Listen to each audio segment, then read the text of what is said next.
जब नाश मनुष्य पर छाता है, जब नाश मनुष्य पर छाता है, पहले विवेक मर जाता है। मैं इसलिए कह रहा हूं क्योंकि इन इंडी गठबंधन वालों का विवेक मर गया है। अगर एक के बाद दूसरा इनका बयान सुनेंगे तो अब तो ये लगता है विवेक का मरना भी छोटी सी बात है। ये तो सनातन धर्म को मारना चाहते हैं, कुचलना चाहते हैं। कोई मोदी जी के टुकड़े टुकड़े करना चाहता है, कोई मोदी जी को एक से बाद दूसरी बड़ी गाली निकालना चाहता है। इनकी मोहब्बत की दुकान में इतना नफरत का सामान है कि नफरत की राजनीति आज सिर चढ़कर बोल रही है।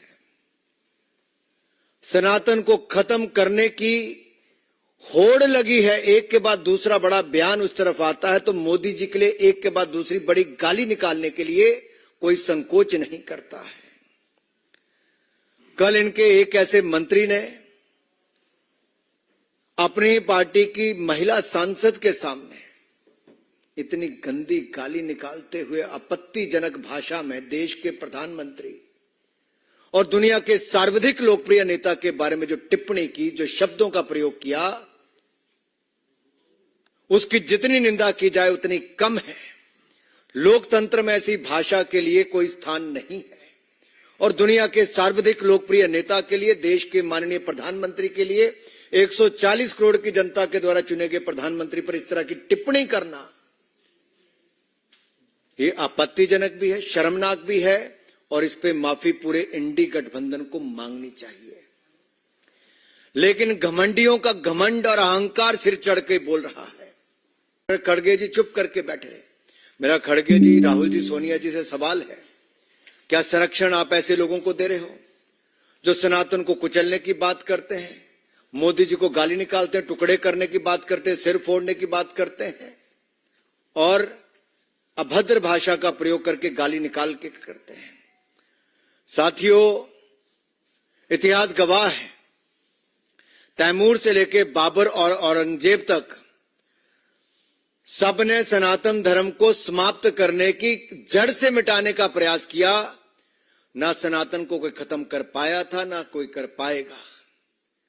मोदी जी को भी जितनी बार इन्होंने गाली निकालने का काम किया, हिंदुस्तान की जनता ने उतना ही बढ़ चढ़कर प्रेम दिया है। गुजरात से लेकर देश के चुनाव तक जब जब इन्होंने मोदी जी को गाली निकाली है, जनता ने उतना ही प्रेम और प्यार बरसाया है। गाली 120 तक पहुंच चुकी है, नफरत के बोल 120 तक पहुंच चुके हैं। आप कल्पना कीजिए, 120 बार एक के बाद दूसरे ये गोरख धंधे वाले, गंदे काम करने वाले लोग जो भ्रष्टाचार के चलते एक के बाद दूसरे छिपे हैं। आप जब देखिए, भ्रष्ट यूपीए का चेहरा हटाकर ये आए थे तो उन्होंने जनता को भ्रमित करने का प्रयास किया। इनका कहना क्या था? ये कहने आए थे हम डेमोक्रेसी को बचाएंगे, लोकतंत्र खतरे में है। अरे मैं कहूंगा डेमोक्रेसी नहीं, करप्शन खतरे में है। डेमोक्रेसी नहीं, अपीसमेंट खतरे में है। डेमोक्रेसी नहीं, एंटी सनातनी खतरे में है। डेमोक्रेसी नहीं, कमीशन खोरी खतरे में है। डेमोक्रेसी नहीं, कट मनी वाले खतरे में है।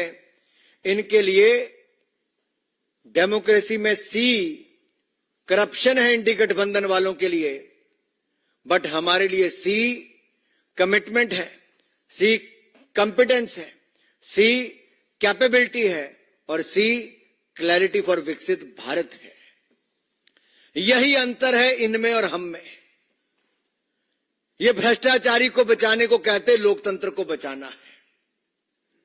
ये कल तक जब शराब घोटाले के आरोप अरविंद केजरीवाल पर लगाते थे, वही कांग्रेसी आज उनकी जेब में जाकर बैठ गए हैं, उनकी गोद में जाकर बैठ गए हैं।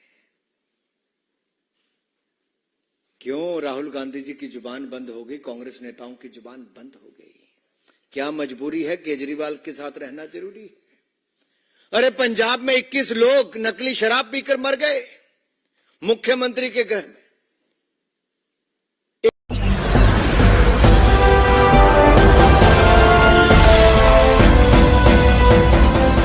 आप देख रहे हैं लाइव न्यूज 9 99 राष्ट्र सबसे पहले।